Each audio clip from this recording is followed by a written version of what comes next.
ಅಮೃತ ಭಾರತ್ ಯೋಜನೆಯಡಿ ಪುನರಾಭಿವೃದ್ಧಿಗೊಂಡ ಗದಗ ರೈಲು ನಿಲ್ದಾಣದ ನೂತನ ಕಟ್ಟಡ ಉದ್ಘಾಟನೆ 23.24 ಕೋಟಿ ರು ವೆಚ್ಚದಲ್ಲಿ ಗದಗ ರೈಲು ನಿಲ್ದಾಣ ಪುನರಾಭಿವೃದ್ಧಿ. ಕೇಂದ್ರ ಸರ್ಕಾರದ ಮಹತ್ವಾಕಾಂಕ್ಷಿ ಅಮೃತ ಭಾರತ್ ರೈಲ್ವೆ ನಿಲ್ದಾಣ ಯೋಜನೆಯಡಿ 23.24 ಕೋಟಿ ರು ವೆಚ್ಚದಲ್ಲಿ ಪುನರಾಭಿವೃದ್ಧಿಗೊಂಡಿರುವ ಗದಗ ರೈಲು ನಿಲ್ದಾಣದ ನೂತನ ಕಟ್ಟಡವು ಗುರುವಾರ ಉದ್ಘಾಟನೆಗೊಂಡಿತು. ಪ್ರಧಾನಿ ನರೇಂದ್ರ ಮೋದಿ ಅವರು ವಿಡಿಯೋ ಕಾನ್ಫರೆನ್ಸ್ ಮೂಲಕ ಪುನರಾಭಿವೃದ್ಧಿಗೊಂಡಿರುವ ಗದಗ ರೈಲು ನಿಲ್ದಾಣದ ನೂತನ ಕಟ್ಟಡವನ್ನು ಉದ್ಘಾಟಿಸಿದರು. ಗದಗ ರೈಲು ನಿಲ್ದಾಣದಲ್ಲಿ ನಡೆಯುವ ಉದ್ಘಾಟನಾ ಸಮಾರಂಭದಲ್ಲಿ ಕೇಂದ್ರ ಗ್ರಾಹಕ ವ್ಯವಹಾರ, ಆಹಾರ ಮತ್ತು ನಾಗರಿಕ ಸರಬರಾಜು ಹಾಗೂ ಹೊಸ ಮತ್ತು ನವೀಕರಿಸಬಹುದಾದ ಇಂಧನ ಸಚಿವ ಪ್ರಹ್ಲಾದ ಜೋಶಿ, ಶಾಸಕರಾದ ಸಿ. ಪಾಟೀಲ್, ಡಾ. ಚಂದ್ರು ಲಮಾಣಿ, ವಿಧಾನ ಪರಿಷತ್ ಸದಸ್ಯ ಎಸ್.ವಿ. ಸಂಕನೂರ, ಜಿಲ್ಲಾಧಿಕಾರಿ ಸಿ.ಎನ್. ಶ್ರೀಧರ್ ಸೇರಿ ರೈಲ್ವೆ ಅಧಿಕಾರಿಗಳು ಹಾಗೂ ಮುಖಂಡರು ಪಾಲ್ಗೊಂಡಿದ್ದರು. ಆದಾಜು 23.24 ಕೋಟಿ ರು ವೆಚ್ಚದಲ್ಲಿ G+1 ಹೊಸ ವಿನ್ಯಾಸದೊಂದಿಗೆ 2098 ಚದರ ಮೀಟರ್ ವಿಸ್ತೀರ್ಣದಲ್ಲಿ ಗದಗ ರೈಲು ನಿಲ್ದಾಣ ಪುನರಾಭಿವೃದ್ಧಿ ಕಾಮಗಾರಿ ಪೂರ್ಣಗೊಂಡಿದೆ. ನಿಲ್ದಾಣದ ಎರಡು ಬದಿಗಳನ್ನು ನಗರವನ್ನು ಸಂಪರ್ಕಿಸುವ ವ್ಯವಸ್ಥೆ, ಸುಸ್ಥಿತ ಮತ್ತು ಪರಿಸರ ಸ್ನೇಹಿ ಅಭಿವೃದ್ಧಿ, ಜಲ್ಲಿಕಲ್ಲು ರಹಿತ ಟ್ರಾಯೆಕ್ಗಳ ನಿರ್ಮಾಣ, ರೂಫ್ ಪ್ಲಾಜಾಗಳನ್ನು ಅಳವಡಿಸಲಾಗಿದೆ. ಗದಗ ರೈಲು ನಿಲ್ದಾಣದ ಪ್ರವೇಶ ದ್ವಾರ, ಪ್ರಯಾಣಿಕರ ವಿಶ್ರಾಂತಿ ಕೊಠಡಿ, ಉಚಿತ ವೈಫೈ, ಸ್ಥಳೀಯವಾಗಿ ತಯಾರಿಸಿದ ವಸ್ತುಗಳನ್ನು, ಒಂದು ನಿಲ್ದಾಣ, ಒಂದು ಉತ್ಪನ್ನ ಮಳಿಗೆ ಸೇರಿ ಅನೇಕ ಸೌಕರ್ಯಗಳನ್ನು ಅಳವಡಿಸಲಾಗಿದೆ. ಟಿಕೆಟ್ ಕೌಂಟರ್, ಅಂಗವಿಕಲರಿಗೆ ಪ್ರತ್ಯೇಕ ಟಿಕೆಟ್ ಕೌಂಟರ್, ಲಿಫ್ಟ್, ಎಸ್ಕಲೇಟರ್, ಪ್ರಯಾಣಿಕರಿಗೆ ತಂಗಲು ವಸತಿ ನಿಲಯಗಳು, ವಿಶ್ರಾಂತಿ ಕೊಠಡಿ, ಹವಾನಿಯಂತ್ರಿತ ವಿಶ್ರಾಂತಿ ಕೊಠಡಿ, ಆರ್ಪಿಎಫ್ ಕಚೇರಿ, ಅಧಿಕಾರಿಗಳ ವಿಶ್ರಾಂತಿ ಕೊಠಡಿ, ಮೇಲ್ವಿಚಾರಕರ ವಿಶ್ರಾಂತಿ ಕೊಠಡಿ, ಪ್ರವಾಸಿಗರಿಗೆ ಅನುಕೂಲವಾಗಲು ಪ್ರವಾಸಿ ನಕ್ಷೆ ಸೇರಿ ಹಲವು ವಿಶೇಷ ಸೌಲಭ್ಯಗಳನ್ನು ಕಲ್ಪಿಸಲಾಗಿದೆ.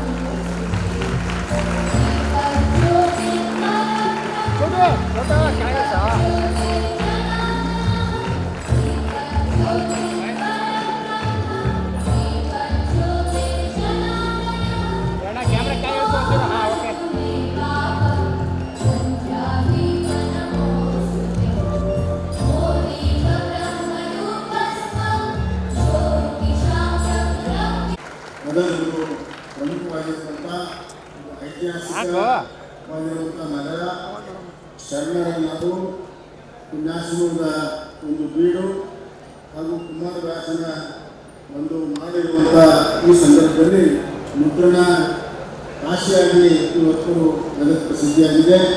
ಹಾಗೂ ಬೆಟಗೇರಿ ಇಲ್ಲಿಯ ನಮ್ಮ ಕೈಮಠಗಳಿಗೆ ಅತ್ಯಂತ ಪ್ರಸಿದ್ಧವಾಗಿರುವಂಥ ಈ ಸಂದರ್ಭದಲ್ಲಿ ಕೈಗಾರಿಕೆ, ವಾಣಿಜ್ಯ ಮತ್ತು ಟೂರಿಸಂಗೆ ಬಹಳ ದೊಡ್ಡ ಹಿಂದೆ ಕೊಡುವಂಥ ಈ ಆಧುನೀಕರಣ ಮಾಡಿರುವಂಥ ನಮ್ಮ ಕೇಂದ್ರ ಸರ್ಕಾರಕ್ಕೆ ಮತ್ತು ಅದರ ನೇತೃತ್ವ ವಹಿಸಿರುವಂಥ ನರೇಂದ್ರ ಮೋದಿಜಿ ಅವರಿಗೆ ನಾನು ಹೃದಯಪೂರ್ವಕವಾದಂಥ ಧನ್ಯವಾದಗಳನ್ನು ಈ ಸಂದರ್ಭದಲ್ಲಿ ಹೆಚ್ಚಿಸುತ್ತೇನೆ. ಇವತ್ತು 1984ರಲ್ಲಿ ಮೊದಲು ಗದಗಿನ ಸ್ಟೇಷನ್ ಉದ್ಘಾಟನೆ ಆಯಿತು. ಮೊದಲನೇ ಟ್ರೈನು ಹುಬ್ಬಳ್ಳಿ ಮುಖಾಂತರ, ಅದ ನಂತರ ಸುದೀರ್ಘವಾದ ಪ್ರಯಾಣ ಈ ಒಂದು ಸ್ಟೇಷನ್ ಇವತ್ತಿಗಾಗಲೇ ಮಾಡಿದೆ. ಸುಮಾರು 5,000ಕ್ಕಿಂತ ಹೆಚ್ಚು ಪ್ರಯಾಣಿಕರು ಪ್ರತಿನಿತ್ಯ ಓಡಾಡುವಂಥ ಇದಕ್ಕೆ ಇವತ್ತು ಏನೋ ಆಧುನೀಕರಣವಾಗಿರುವಂಥ ಎಸ್ಕಲೇಟರ್ ಇರ್ಬೋದು, ಲಿಫ್ಟ್ ಇರ್ಬೋದು, ವೇಟಿಂಗ್ ರೂಮ್ಸ್ ಇರ್ಬೋದು, ಪ್ಲ್ಯಾಟ್ಫಾರ್ಮ್ ಶೆಲ್ಟರ್ಸ್ ಇರ್ಬೋದು, ಹಾಗೂ ಫುಡ್ ಓವರ್ ಬ್ರಿಡ್ಜ್ ಇರ್ಬೋದು, ಎಲ್ಲ ಆಧುನೀಕರಣವಾಗಿ ಮಾಡಿರುವಂಥದ್ದು ಪ್ರಯಾಣಿಕರಿಗೆ ಭಾಳಷ್ಟು ಸೌಲಭ್ಯವನ್ನು ಕೊಡೋದ್ರಲ್ಲಿ ಏನು ಮಾತಿಲ್ಲ. ಅದೇ ರೀತಿ ಇವತ್ತು ಗದಗ ಮಾಡಿ ಒಂದು ರೈಲ್ವೆ ಈಗಾಗಲೇ ಕೆಲಸ ನಡೀತಾ ಇದೆ. ಅದು ಪೂರ್ಣ ಅಂದರೆ ನಮಗೆ ಇವತ್ತು ಹೈದರಾಬಾದ್ಗೆ ಕನೆಕ್ಷನ್ ಭಾಳಷ್ಟು ಅನುಕೂಲ ಆಗುತ್ತೆ. ಮತ್ತು ಈಗಾಗಲೇ ನಮ್ಮ ನೆಚ್ಚಿನ ಪ್ರಧಾನಮಂತ್ರಿ ನರೇಂದ್ರ ಮೋದಿಯವರು ಮತ್ತು ನಮ್ಮ ಕೇಂದ್ರ ಸಚಿವರಾದಂಥ ಜೋಶಿಯವರ ಒಂದು ಒತ್ತಾಸೆಯಂತೆ ಪ್ರಯತ್ನದಂತೆ ನಮ್ಮ ಗದಗನಿಂದ ಇವತ್ತು ಎಲಿವಿಯವರೆಗೂ ಹೊಸ ಮಾರ್ಗ ನಮೂದನೆ ಆಗಿದೆ. ಅದು ಸರ್ವೆ ಕಾರ್ಯ ಮುಕ್ತ ಬಂದಿದೆ. ಅದು ಜೋಡಣೆ ಆದರೆ ಆಮೇಲೆ ಗದಗ ಅಲ್ಲಿಂದ ಹೈದರಾಬಾದ್ಗೆ ಹೋಗೋದಕ್ಕೂ ಕೂಡ ಬಹಳ ದೊಡ್ಡ ಅನುಕೂಲವಾಗಿದೆ. ಈ ಎಲ್ಲ ಅಭಿವೃದ್ಧಿ ಇವತ್ತು ನರೇಂದ್ರ ಮೋದಿ ಅವರ ನೇತೃತ್ವದಲ್ಲಿ ನಡೀತಾ ಇದೆ. ಕೇವಲ ಸ್ಟೇಷನ್ಗಳಷ್ಟೇ ಅಲ್ಲ, ರಾಡ್ ಗೇಜ್ಗಳನ್ನು, ಡಬಲ್ ಗೇಜ್ಗಳನ್ನು ಮತ್ತು ಎಲೆಕ್ಟ್ರಿಫಿಕೇಷನನ್ನು ಮತ್ತು ಸಿಗ್ನಲ್ಗಳನ್ನು ಎಲ್ಲವನ್ನೂ ಆಧುನೀಕರಣ ಮಾಡಿ ಇವತ್ತು ಅತಿ ವೇಗದ ಒಂದೇ ಭಾರತ ಟ್ರೈನ್ಗಳನ್ನು ಕೂಡ ಇವತ್ತು 500ಕ್ಕಿಂತ ಹೆಚ್ಚು ಟ್ರೈನ್ಗಳು ಇಡೀ ದೇಶದಲ್ಲಿ ಇವತ್ತು ಆಗ್ತಿರುವಂಥದ್ದು ಒಂದು ದೊಡ್ಡ ಕ್ರಾಂತಿ. ರೈಲ್ವೆಯಲ್ಲಿ ನರೇಂದ್ರ ಮೋದಿಯವರ ನೇತೃತ್ವದಲ್ಲಿ ದೊಡ್ಡ ಕ್ರಾಂತಿ ತಂದಿದೆ. ಇದನ್ನು ಜನರನ್ನು ಜೋಡಿಸುವಂಥದ್ದು, ವಾಣಿಜ್ಯವನ್ನು ಅಭಿವೃದ್ಧಿಪಡಿಸುವಂಥದ್ದು, ಭಾರತವನ್ನು ವಿಕಸಿತ ಭಾರತ ಮಾಡೋದ್ರಲ್ಲಿ ಇವತ್ತು ರೈಲ್ವೆ ಭಾಳ ದೊಡ್ಡ ಪಾತ್ರ ವಹಿಸ್ತಿದೆ.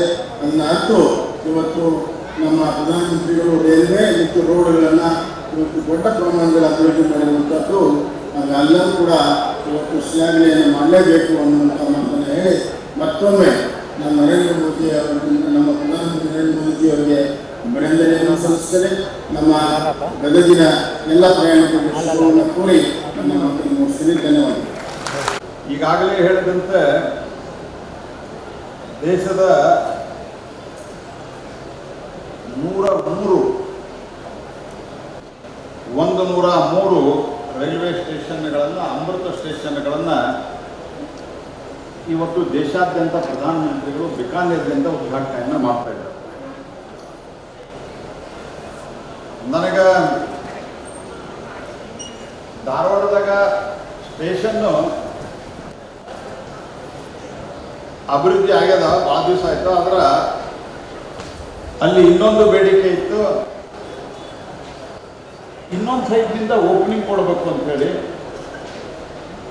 ಅದರದ್ದು ಕಾರ್ಯಕ್ರಮ ಇತ್ತು.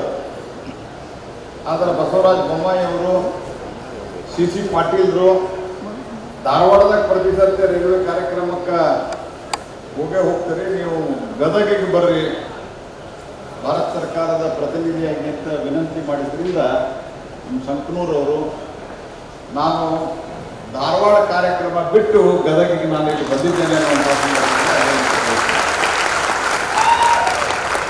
ಗದಗಿಗೂ ನನಗೂ ಸಹಿತ ಒಂದು ಭಾಳ ಹಳೆಯ ಸಂಬಂಧದ ಅವಿನಾಭಾವ ಸಂಬಂಧ. ಯಾಕಂದ್ರೆ ನಾನು ಒಂದು ಅವಧಿ ಗದಗ ರೆಪ್ರೆಸೆಂಟ್ ಮಾಡಿದ್ದೀನಿ. 2004ರಿಂದ 2009 ಗದಗ ಜಿಲ್ಲೆಯ ನರಗುಂದ ಮತ್ತು ಗದಗ ಎರಡೂ ನನ್ನ ಕ್ಷೇತ್ರದ ಭಾಗ ಆಗಿದ್ದು. CC ಪಾಟೀಲ್ರನ್ನ ತ್ರಾಸ ಕೊಡ್ತೇನೆ ಅಂತ ನನಗೆ ಅಲ್ಲಿ ಕಳಿಸ್ಬಿಟ್ರು. ಅದಕ್ಕೆ ಭಾಳ ಸಂತೋಷದಿಂದ ನಾನು ಇಲ್ಲಿ ಬಂದಿದ್ದೇನೆ. 23 ಕೋಟಿ ರೂಪಾಯಿದಲ್ಲಿ ಈ ಗದಗದ ರೈಲ್ವೆ ಸ್ಟೇಷನನ್ನು ನಾವು ಅಭಿವೃದ್ಧಿ ಮಾಡಿದ್ದೇವೆ. ಗದಗ ಒಂದು ಪ್ರಮುಖವಾದಂತಹ ಜಿಲ್ಲಾ ಕೇಂದ್ರ ಈ ಭಾಗದೊಳಗೆ. ಹಾಗಾಗಿ ನಾವು ಭಾರತದಾದ್ಯಂತ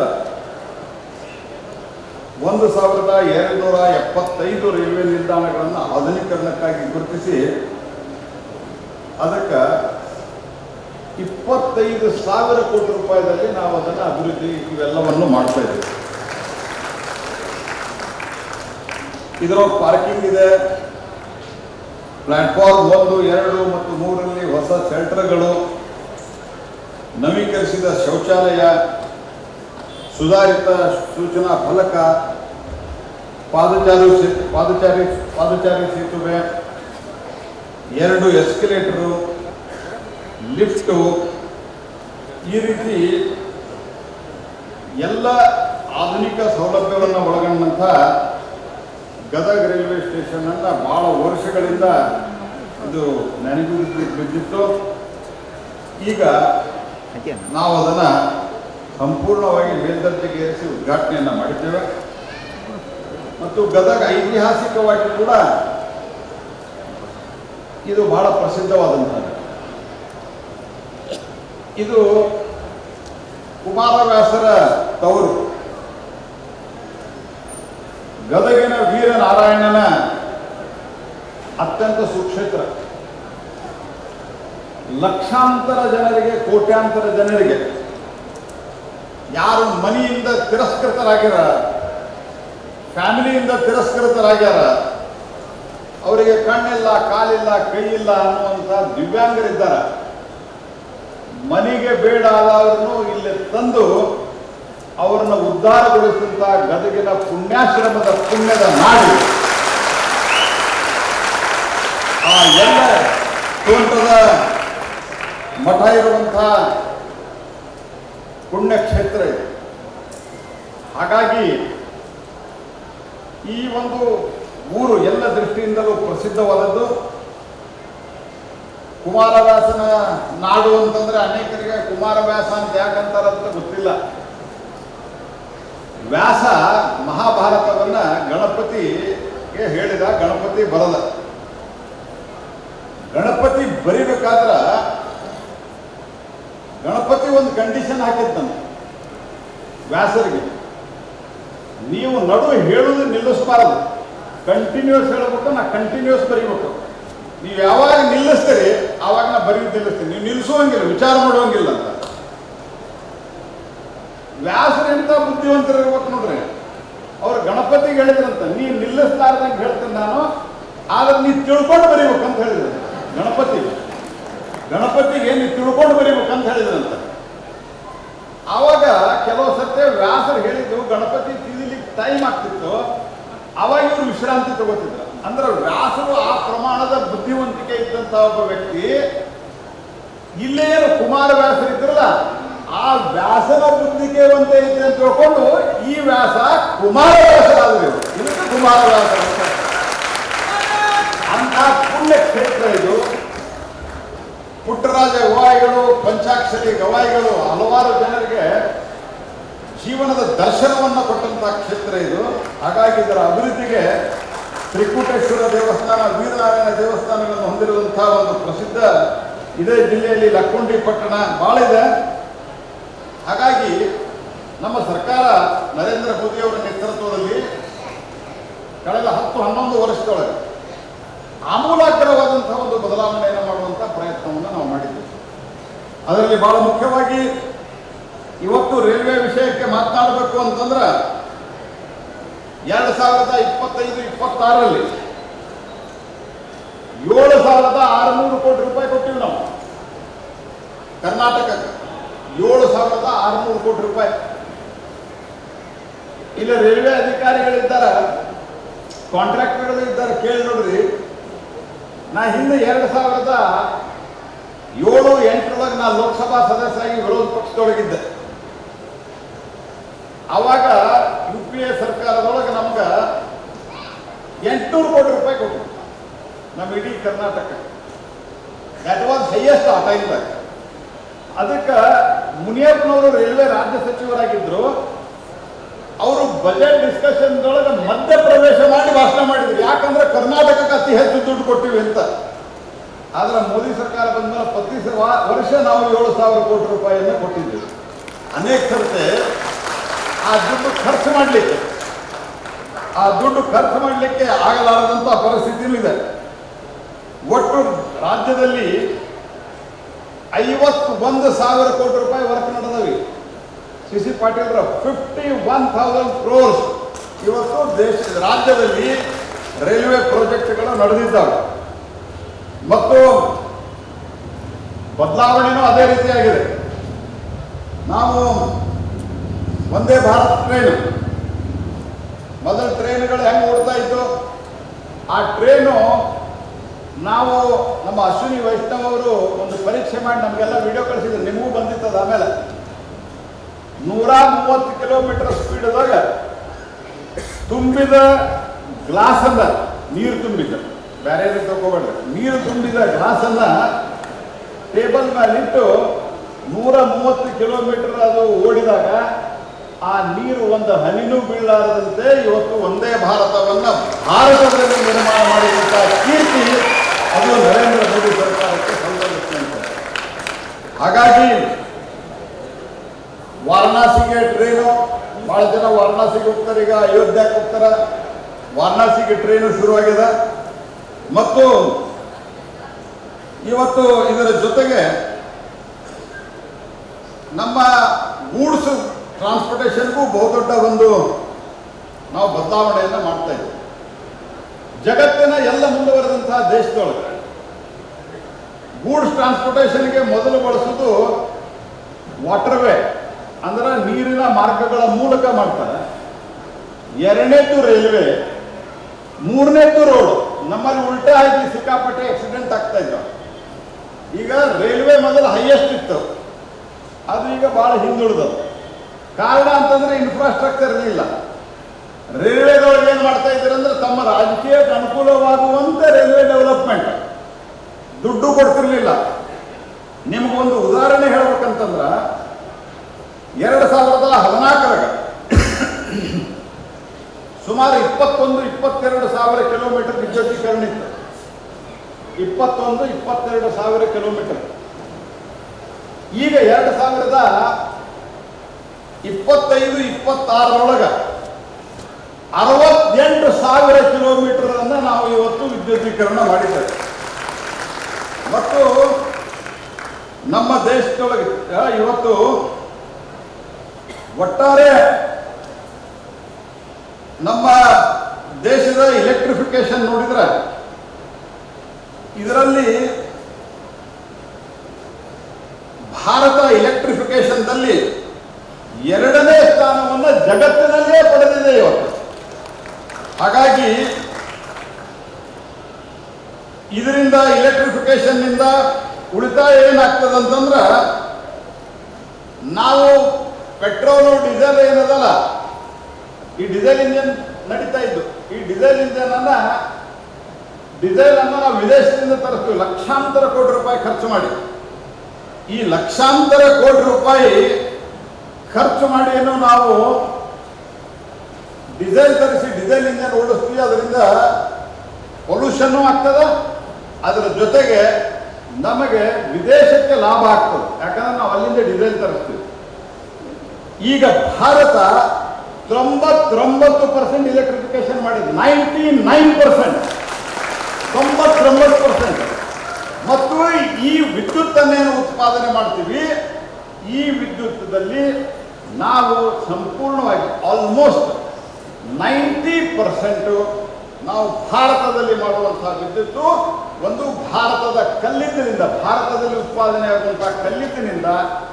ಇನ್ನು ಉಳಿದ 50% ಏನಿದೆ, 50% ಅದರಿಂದ ಮಾಡ್ತೀವಿ. 50% ಭಾರತ ಇವತ್ತು ರಿನ್ಯೂಯಬಲ್ ಎನರ್ಜಿ ಅಂದರೆ ಸೋಲಾರು, ವಿಂಡು, ಈ ಥರದ ಬೇರೆ ಬೇರೆ ಎನರ್ಜಿಗಳ ಮೂಲಕ ಮಾಡೋದ್ರಿಂದ ಇವತ್ತು ಒಂದು ಎನ್ವೈರ್ಮೆಂಟು ಕ್ಲೀನ್ ಆಗ್ತದೆ. ಮತ್ತು ಅದರ ಜೊತೆಯಲ್ಲಿ ನಮ್ಮ ದೇಶದ ಫಾರಿನ್ ಎಕ್ಸ್ಚೇಂಜ್ ಇದು ಕೂಡ ಉಳಿತಾಯ ಆಗ್ತದೆ. ಹಾಗಾಗಿ ಎಲ್ಲ ಕಡೆ ಎಲೆಕ್ಟ್ರಿಫಿಕೇಶನ್ ಹಿಂದಿನ 50 ವರ್ಷದೊಳಗೆ ಇಲೆಕ್ಟ್ರಿಫಿಕೇಶನ್ ಆದದ್ದು 21-22 ಸಾವಿರ ಕಿಲೋಮೀಟರ್. ಆದರೆ ಮೋದಿ ಸರ್ಕಾರದ ಅವಧಿಯಲ್ಲಿ ಸುಮಾರು 40 ಸಾವಿರಕ್ಕಿಂತ ಹೆಚ್ಚು ಕಿಲೋಮೀಟರ್ ವಿದ್ಯುದೀಕರಣ ಆಗಿರುವಂತಹದ್ದು.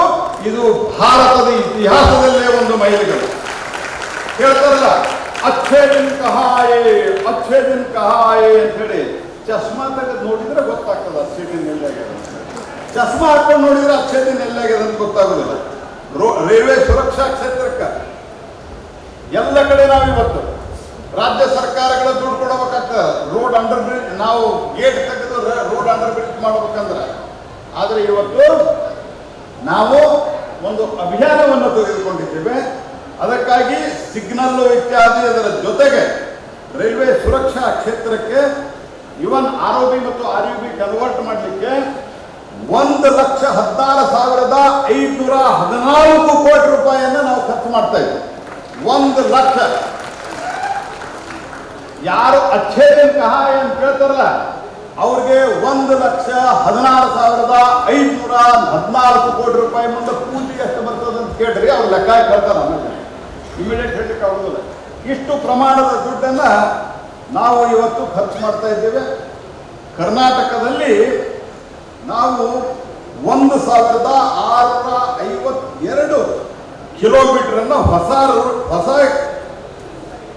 ರೈಲ್ ಕಿಲೋಮೀಟರ್ ಅನ್ನ ನಾವು ಹೊಸ ಲೈನ್ ಅನ್ನು ಹಾಕಿದ್ದೀವಿ. ಇದು ಇಡೀ ಶ್ರೀಲಂಕಾದ ರೈಲ್ ನೆಟ್ವರ್ಕ್ ಗಿಂತ ಜಾಸ್ತಿ ಅದ. ಇಡೀ ಶ್ರೀಲಂಕಾದ ರೈಲ್ ನೆಟ್ವರ್ಕ್ ಗಿಂತ ನಾವು 10 ವರ್ಷದೊಳಗೆ ಮಾಡಿದ್ದೇನದಲ್ಲ ಅದು ಜಾಸ್ತಿ ಅದ. ಮತ್ತು ಕಳೆದ 10 ವರ್ಷದೊಳಗೆ ಈ ಎಲ್ಲ ಕಾರಣದಿಂದ ನಾವು 640 ಕೋಟಿ ಲೀಟರ್ ಡೀಸೆಲ್ ಅನ್ನ 640 ಕೋಟಿ ಲೀಟರ್ ಡೀಸೆಲ್ ಅನ್ನ ಈ ವಿದ್ಯುದೀಕರಣದಿಂದ ಉಳಿತಾಯವನ್ನು ಮಾಡಿದ್ದರಿಂದ 16 ಕೋಟಿ ಗಿಡಗಳನ್ನು ನೆಟ್ರ ಎಷ್ಟು ನಮ್ಗೆ ಆಕ್ಸಿಜನ್ ಲೆಪ್ ಆಗ್ತದಲ್ಲ ಅಷ್ಟು ಇದರ ಒಂದು ಲಾಭ ಆಗಿದೆ. ಸೊ ಇದು ಇವತ್ತು ದೇಶದಲ್ಲಿ ಆಗ್ತಾ ಇರುವಂಥ ಒಂದು ಬಹುದೊಡ್ಡ ಬದಲಾವಣೆ ಸ್ನೇಹಿತರೆ. ಹಾಗಾಗಿ ಅದರ ಜೊತೆಯಲ್ಲೇ ರೋಡು, ವಾಟರ್ ವೇಸ್ ಅಂತ ಹೇಳಿದ್ನಲ್ಲ, ಪೋರ್ಟ್ಗಳಲ್ಲಿ ಬದಲಾವಣೆಯನ್ನ ಮಾಡ್ತಾ ಇದ್ದೀವಿ, ರೋಡ್ಗಳಲ್ಲಿ ನಾವು ಬದಲಾವಣೆಯನ್ನ ಮಾಡ್ತಾ ಇದ್ದೀವಿ. ಮತ್ತು ಅದರ ಜೊತೆಗೆ MSMEಗಳಿಗೆ ನಾವು ಹೆಚ್ಚು ಆದ್ಯತೆಯನ್ನು ಕೊಟ್ಟು ರಕ್ಷಣಾ ಕ್ಷೇತ್ರದಿಂದ ಹಿಡ್ಕೊಂಡು ರೈಲ್ವೆ ಇಲಾಖೆ ಒಳಗೆ ನಾವು ಈ ಒಂದು ವ್ಯವಸ್ಥೆಯನ್ನು ಮಾಡಿದ್ದೀವಿ. ರಕ್ಷಣಾ ಇಲಾಖೆಯೊಳಗೆ ನಮ್ಮ ಬಜೆಟ್ 2014 2 ಲಕ್ಷ ಕೋಟಿ ರೂಪಾಯಿ ಇದ್ರೆ ಇವತ್ತು 7 ಲಕ್ಷ ಕೋಟಿ ರೂಪಾಯಿಯನ್ನು ಕೊಟ್ಟು ಬ್ರಹ್ಮೋಸ್ನಿಂದ ಹಿಡ್ಕೊಂಡು ಅಗ್ನಿಯಿಂದ ಹಿಡ್ಕೊಂಡು ಆಕಾಶದವರೆಗೆ ನಾವೇನು ತಯಾರು ಮಾಡಿ ಇವತ್ತು ಮಾಡಿದೀವಲ್ಲ, ಅದರ ಪರಿಣಾಮವಾಗಿಯೇ ಇವತ್ತು ಎಲ್ಲಿ ಅಡಗಿ ಕೂತಿದ್ರು ಅವರನ್ನ ಹುಡುಕಿ ಹೋಗುವ ಕೆಲಸವನ್ನ ಇವತ್ತು ಭಾರತ ಮಾಡಿದೆ. ಮತ್ತು ಮಾಡಿದೆ ಎಂದು ಘೋಷಣೆಯನ್ನ ನಾವು ಮಾಡಿದ್ದೀವಿ.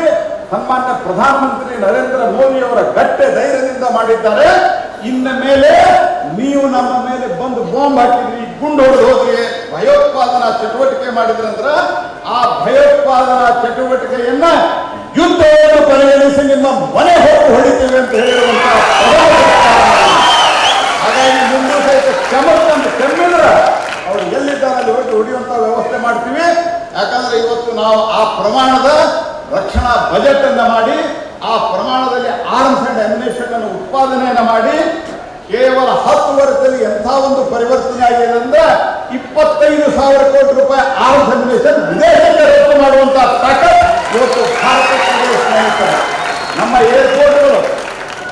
ಏರ್ಪೋರ್ಟ್ಗಳು ಇವತ್ತು 74 ಏರ್ಪೋರ್ಟ್ ಇದ್ದು ಸ್ವತಂತ್ರ ಭಾರತ ಬಂದ ನಂತರ ಇವತ್ತು ನಮ್ಮ ಏರ್ಪೋರ್ಟ್ ಎಷ್ಟಾಗ್ಯಾವ?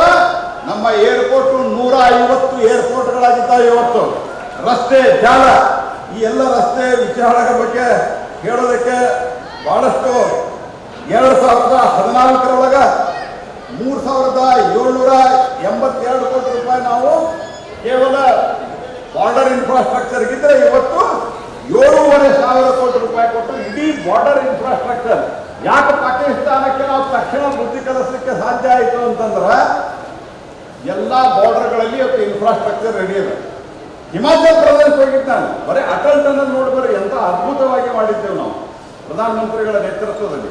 ಈ ರೀತಿ ಪ್ರಧಾನಮಂತ್ರಿಗಳ ರಕ್ಷಣಾ ಉಪಕರಣ ಇರಬಹುದು, ರೈಲ್ವೆ ಇರಬಹುದು, ರೋಡ್ ಇರಬಹುದು, ಈ ಎಲ್ಲ ಸಂಗತಿಗಳಲ್ಲಿ ಒಂದು ಮಹತ್ವಪೂರ್ಣವಾದಂತಹ ಬದಲಾವಣೆಯನ್ನು ಮಾಡಿದ್ರೆ ಇವತ್ತು ದೇಶದೊಳಗೆ ಬರುವಂತಹ ದಿವಸಗಳಲ್ಲಿ ಭಾರತ ಒಂದು ಅಭಿವೃದ್ಧಿ ಹೊಂದಿದ ರಾಷ್ಟ್ರವಾಗಿ ಜಗತ್ತಿನಲ್ಲಿ ಇವತ್ತು 5ನೇ ಅರ್ಥಶಕ್ತಿ ಅಂತ ಹೇಳ್ತಾ ಇದ್ವಿ ಇಲ್ಲಿಯವರೆಗೆ.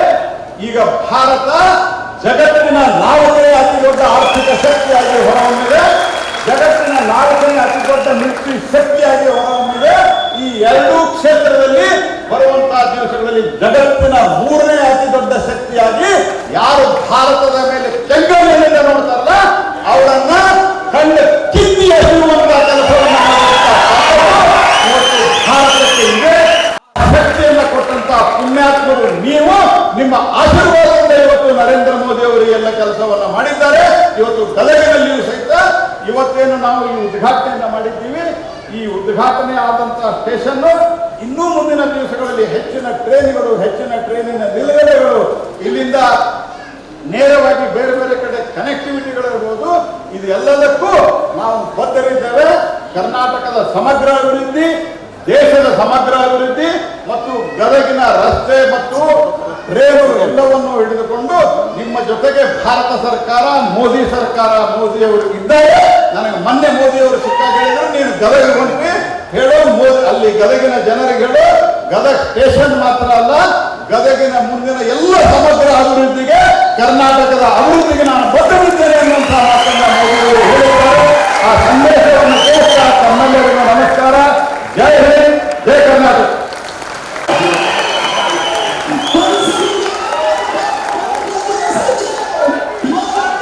Stop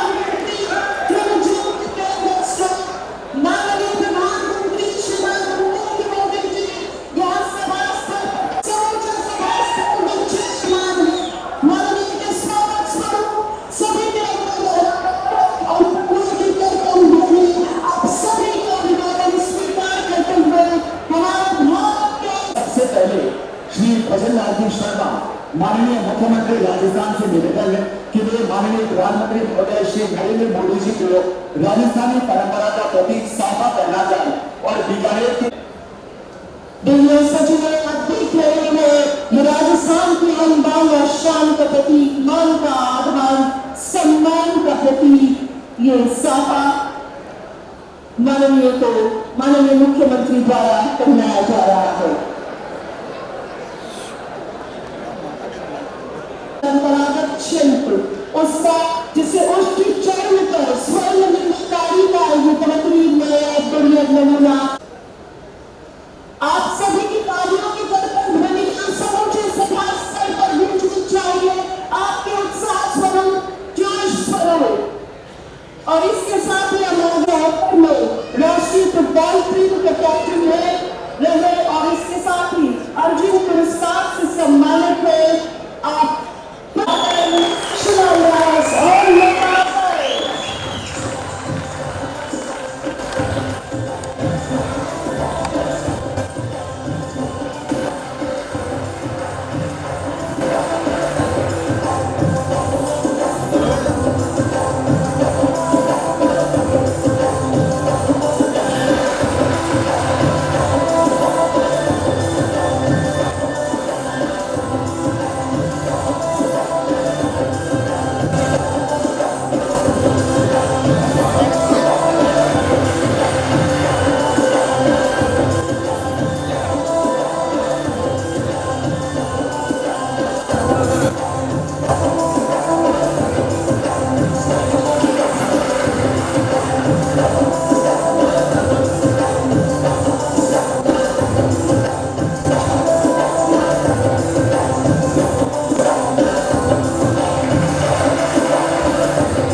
और सज्जनों, आज का ये अपार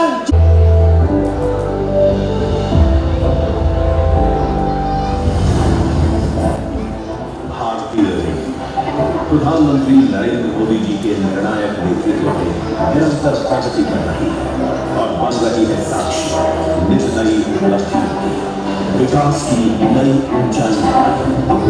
दक्षिण में शानदार पाम्बन ब्रिज से लेकर उत्तर में दुनिया के सबसे ऊंचे rail arch bridge Chenab bridge तक, पश्चिम में बुलेट ट्रेन प्रोजेक्ट से लेकर पूर्वोत्तर में रेल के कई इंफ्रा प्रोजेक्ट्स तक, डेडिकेटेड बेल्ट कॉरिडोर से लेकर वंदे भारत ट्रेन, अमृत भारत और नमो भारत रैपिड रेल जैसी आधुनिक ट्रेन रेलवे की बीते 10-11 वर्षों की अभूतपूर्व प्रगति एक भारत श्रेष्ठ भारत के विजन का भी प्रतिबिंब है।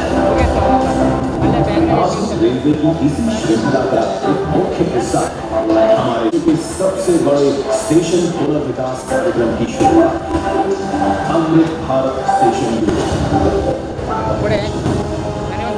लक्ष्य देश के 1300 से अधिक स्टेशनों की अव्यवस्थाओं को सुविधाओं से बदलना और उन्हें वर्ल्ड क्लास स्टेशन के रूप में विकसित करना। विकास और बदलाव का ये सफर आज एक अहम मुकाम पर पहुंचा है, जब प्रधानमंत्री जी शुभारंभ कर रहे हैं गुजरात, उत्तर प्रदेश, महाराष्ट्र, पश्चिम बंगाल, आंध्र प्रदेश, तेलंगाना, तमिलनाडु, असम, बिहार समेत 18 राज्यों में 103 रीडेवलप्ड रेलवे स्टेशन।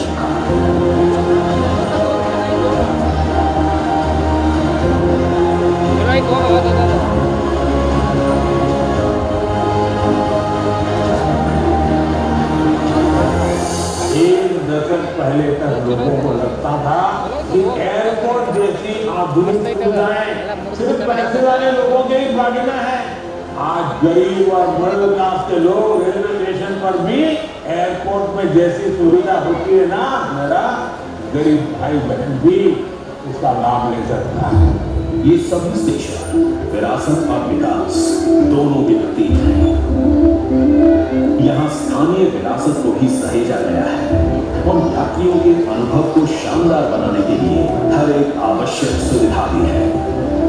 एंट्री और एग्जिट के लिए अलग अलग मार्ग हैं। सुरक्षा के लिए सीसीटीवी कैमरे और सिक्योरिटी सेंटर है। Modern food courts, roof plaza, waiting rooms, lifts, escalators और वाईफाई जैसी सुविधाएं हैं।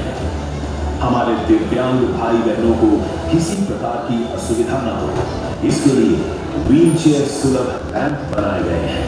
दिशा निर्देशों के लिए ब्रेल साइनेज लगाए गए हैं। साथ ही solar panel, rain water harvesting और एनर्जी एफिशिएंट लाइटिंग स्टेशन को पर्यावरण अनुकूल भी बनाती है। ये स्टेशन मल्टीमोडल ट्रांसपोर्ट हब के रूप में बनाए गए हैं। स्टेशन के साथ ही चौड़ी सड़कें, पर्याप्त पार्किंग स्पेस और चौड़े फुटओवर ब्रिज सभी बनाए गए हैं। इन स्टेशनों से लोगों को सुखद और बेहतरीन यात्रा अनुभव मिलेगा। साथ ही ये आर्थिक विकास के केंद्र के रूप में भी उभरेंगे।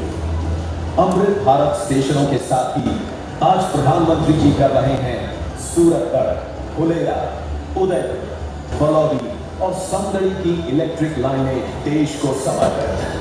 चूरू और सादुलपुर रेल लाइन के दोहरीकरण का शिलान्यास और बीकानेर और मुंबई के बीच चलने वाली एक्सप्रेस ट्रेन का हरी झंडी दिखा करके शुभारंभ, जिससे विकसित भारत के भागीदार के रूप में भारतीय रेल ऐसे ही आगे बढ़ती रहेगी। में गत दशक रहा है प्रगति का, विकास का और वर्ल्ड क्लास इंफ्रास्ट्रक्चर निर्माण का। इसका लाभ राजस्थान को भी मिला है। आज माननीय प्रधानमंत्री जी 23,400 करोड़ रुपए से अधिक की 43 परियोजनाओं का लोकार्पण एवं शिलान्यास कर रहे हैं। फौज की अंतर्राष्ट्रीय सीमा तक तेज और बेहतर आवाजाही के लिए तनोट, रामगढ़, जैसलमेर, मोकल, सरकारी तला, बाड़मेर से गागरिया एवं गागरिया से मुनाबाव के चौड़ाईकरण कार्य से देश की सामरिक शक्ति को बल मिलेगा। शुगाहों तक बेहतर पहुंच मिलेगी। 4 लेन भीम से बढ़ाना मादा की बस्ती सभी को अपना ओजस्वी और ओजस्वी विचारों से मार्गदर्शन प्रदान करें माननीय प्रधानमंत्री श्रीमान नरेंद्र मोदी जी।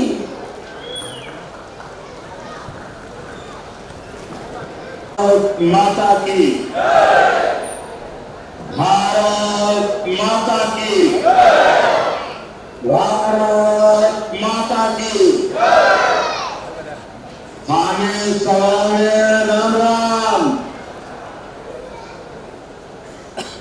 राजस्थान के राज्यपाल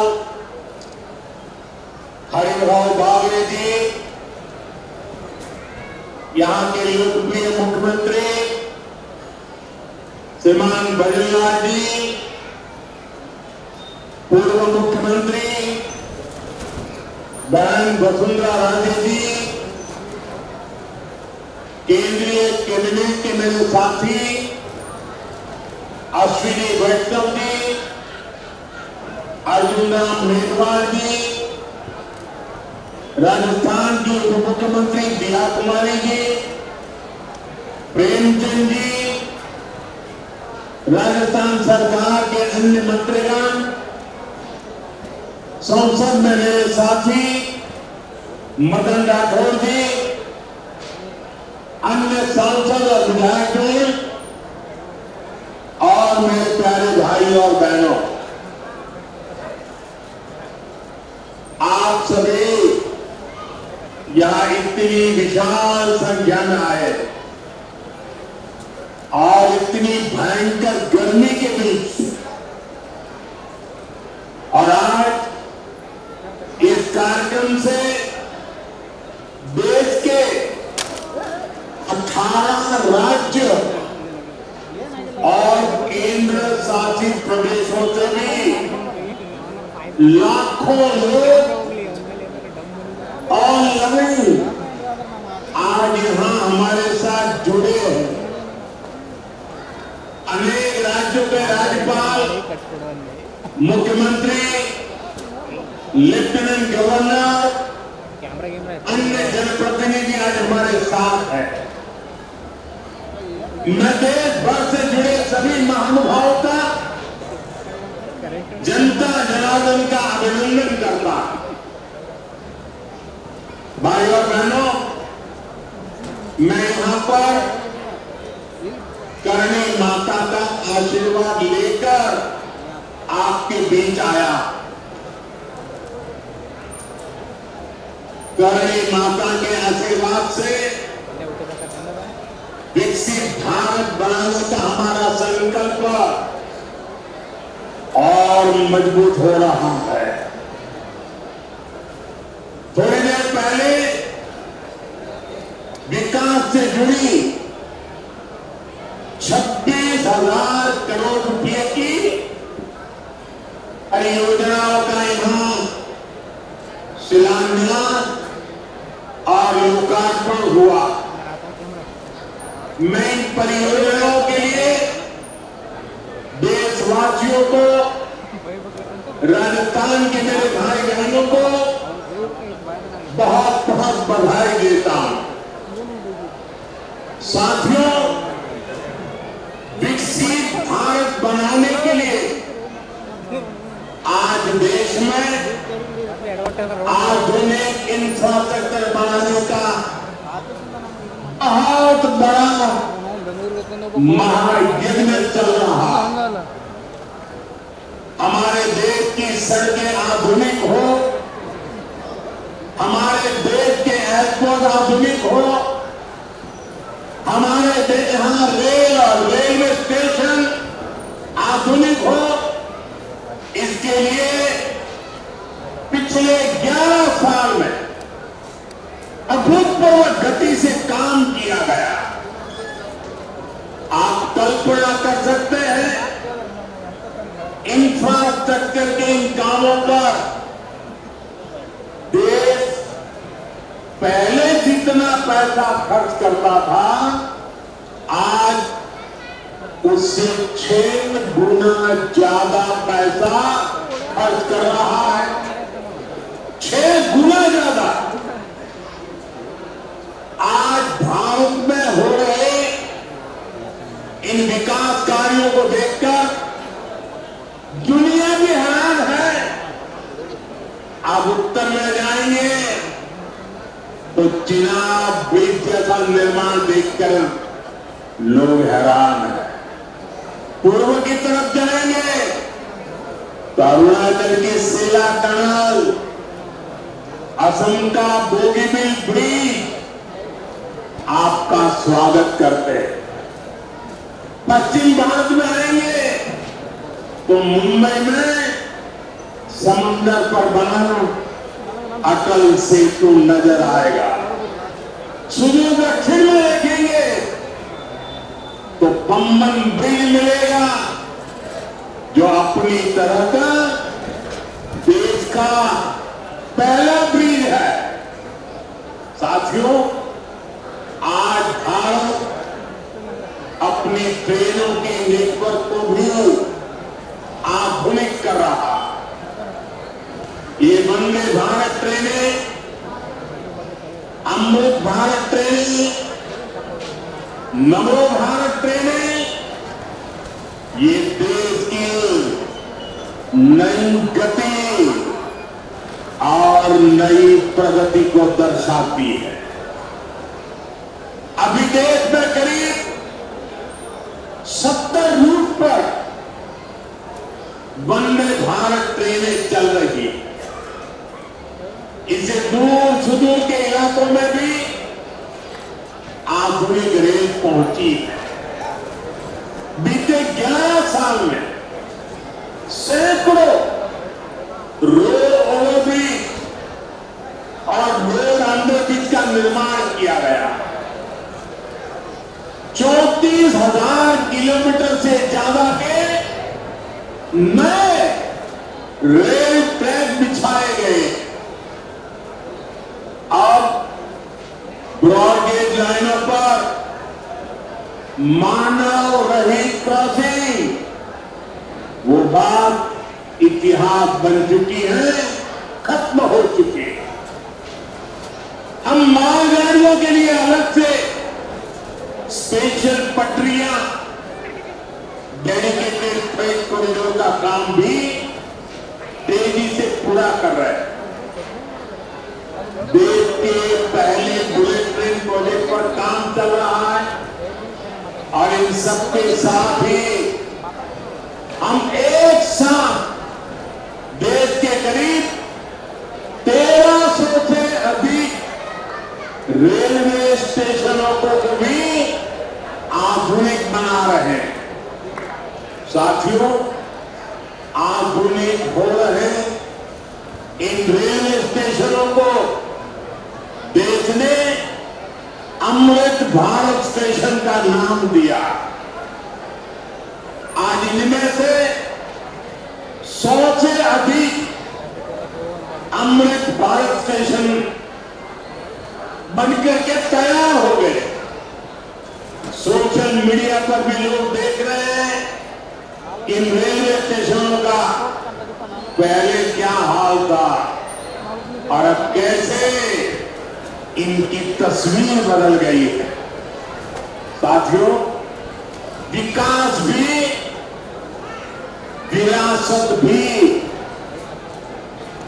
इस मंत्र का इन अमृत भारत रेलवे स्टेशनों पर उसका नजारा साफ साफ दिखाई देता है।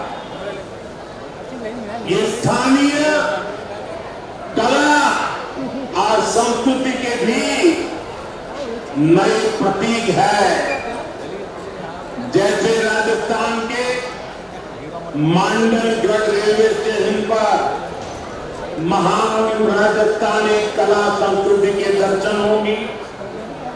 बिहार के थावे स्टेशन पर मां थारे वाली के पावन मंदिर और मधुबनी चित्रकला को दर्शाया गया है। मध्य प्रदेश के ओरछा रेलवे स्टेशन पर आपको भगवान राम के आभा का एहसास होगा। श्रीरंगम स्टेशन का डिजाइन भगवान श्री रंगनाथ स्वामी जी के मंदिर से प्रेरित है। गुजरात का नागौर स्टेशन रणछोड़राय जी से प्रेरित है। तिरुवन्नामलई स्टेशन ग्रामीण वास्तुकला के अनुसार डिजाइन किया गया है। बेगमपत स्टेशन पर आपको काकतीय साम्राज्य के समय का आर्किटेक्चर देखने को मिलेगा।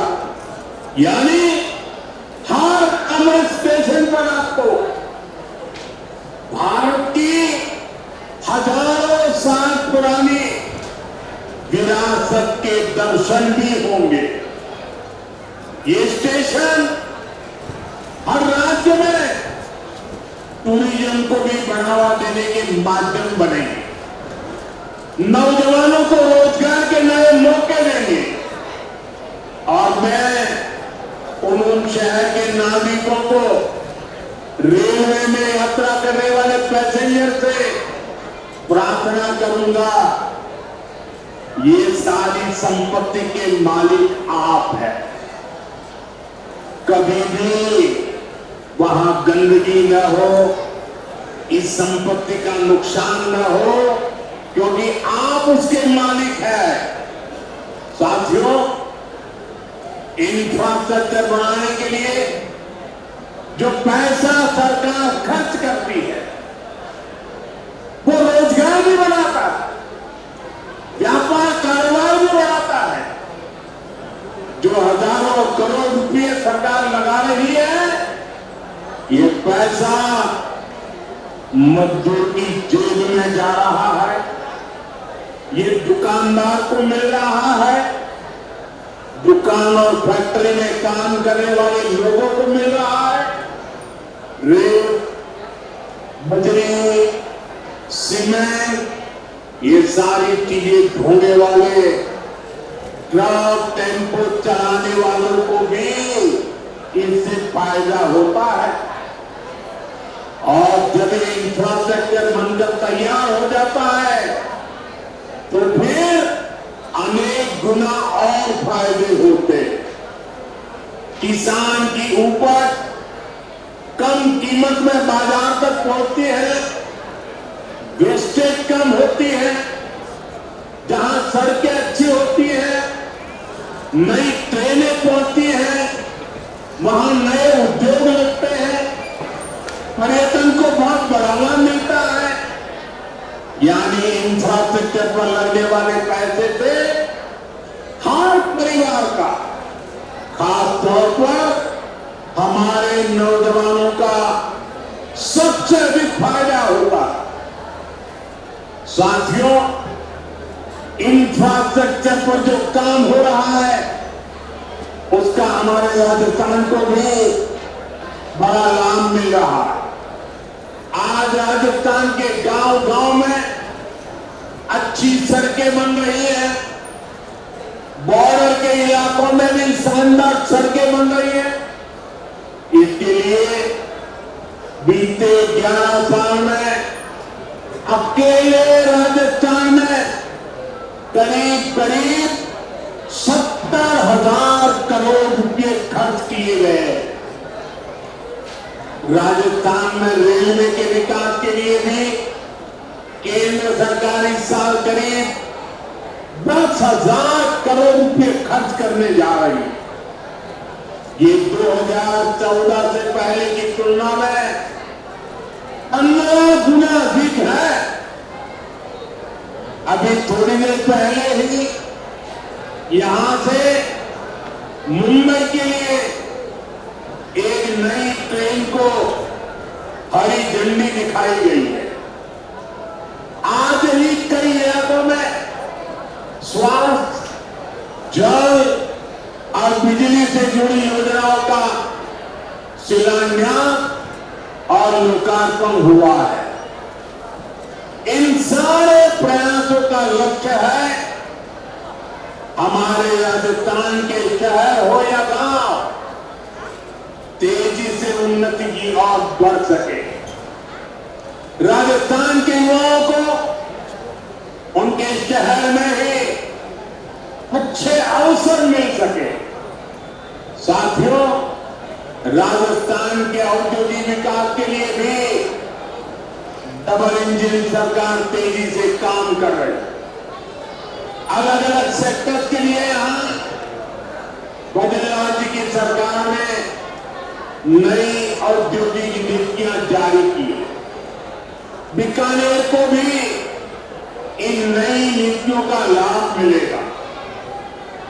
और आप तो जानते हैं, जब बीकानेर की बात आती है तो बीकानेरी भुजिया का स्वाद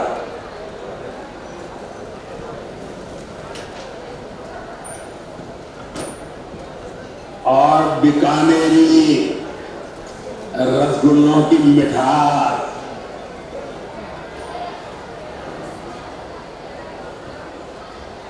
विश्व भर में अपनी पहचान बनाएगी भी और बढ़ाएगी भी। राजस्थान के रिफाइनरी का काम भी अंतिम चरण में है। इससे राजस्थान पेट्रोलियम आधारित उद्योगों का प्रमुख हब बनेगा। अमृतसर से जामनगर तक जो 6 लेन का इकोनॉमिक कॉरिडोर बन रहा है वो राजस्थान में श्रीगंगानगर, हनुमानगढ़, बीकानेर, जोधपुर, बाड़मेर और जालोर से गुजर रहा है। दिल्ली मुंबई एक्सप्रेसवे का काम भी राजस्थान में लगभग पूरा हो गया। कनेक्टिविटी का यह अभियान राजस्थान में औद्योगिक विकास को नई ऊंचाई पर ले जाएगा। साथियों, राजस्थान में पीएम सूर्यघर मुफ्त बिजली योजना भी तेजी से आगे बढ़ रही है। इस योजना से राजस्थान के 40,000 से ज्यादा लोग जुड़ चुके हैं। इससे लोगों का बिजली बिल 0 हुआ है और लोगों को सोलर बिजली पैदा करके कमाई का नया रास्ता भी मिला है।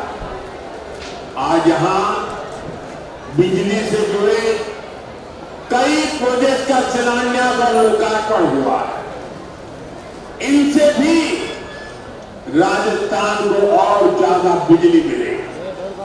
बिजली का बढ़ता उत्पादन भी राजस्थान में औद्योगिक विकास को नई गति दे रहा है। साथियों, राजस्थान की भूमि रेत के मैदान में हरियाली लाने वाले महाराजा गंगा सिंह जी की भूमि है। हमारे लिए पानी का क्या महत्व है, यह इस क्षेत्र से बेहतर बड़ा कौन जानता है। हमारे बीकानेर, श्रीगंगानगर, हनुमानगढ़, पश्चिम राजस्थान के ऐसे अनेक क्षेत्रों के विकास में पानी का बहुत बड़ा महत्व है। इसलिए एक तरफ हम सिंचाई परियोजनाओं को पूरा कर रहे हैं और साथ ही नदियों को जोड़ रहे हैं। पार्वती, काले सिंध, चंबल लिंक परियोजना से राजस्थान के अनेक जिलों को लाभ होगा। यहां की धरती, यहां के किसानों को फायदा होगा। साथियों,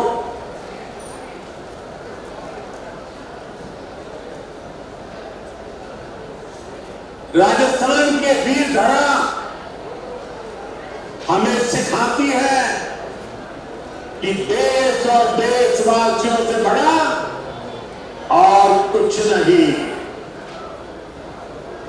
22 अप्रैल को आतंकवादियों ने धर्म पुटकर हमारी बहनों की मांग का सिंदूर उड़ा दिया था।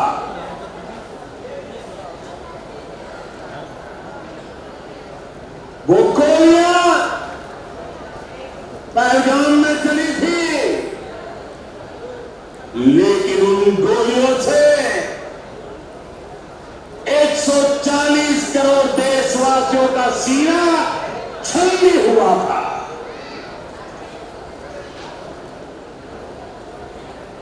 इसके बाद हर देशवासी ने एकजुट होकर संकल्प लिया था कि आतंकवादियों को मिट्टी में मिला देंगे,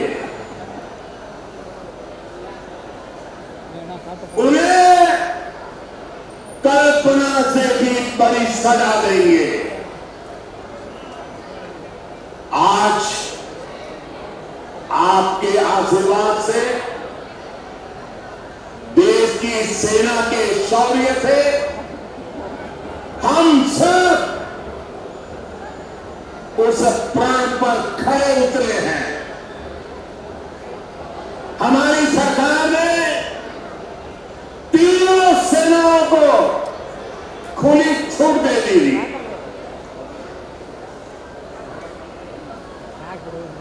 और तीनों सेनाओं ने मिलकर ऐसा चक्रव्यूह रचा कि पाकिस्तान को घुटने टेकने के लिए मजबूर कर दिया।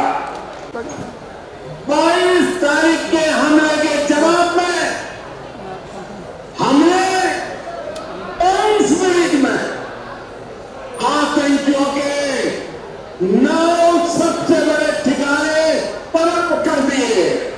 दुनिया ने और देश के दुश्मनों ने भी देख लिया कि जब सिंदूर बारूद बन जाता है तो नतीजा क्या होता है। ಹಮ್ಮಿಕೊಂಡಿದ್ದು ಆ ಒಂದು ವಿಷಯ ಆ ಒಂದು ಸ್ಪರ್ಧೆಗಳಲ್ಲಿ ಭಾಗವಹಿಸಿ ಪ್ರಥಮ ದ್ವಿತೀಯ ಹಾಗೂ ತೃತೀಯ ಸ್ಥಾನಗಳನ್ನು ಪಡೆದಂತಹ ಮಕ್ಕಳು ವೇದಿಕೆ ಮೇಲಿದ್ದಾರೆ. ಅವರೆಲ್ಲರಿಗೂ ಅಭಿನಂದಿಸೋಣ.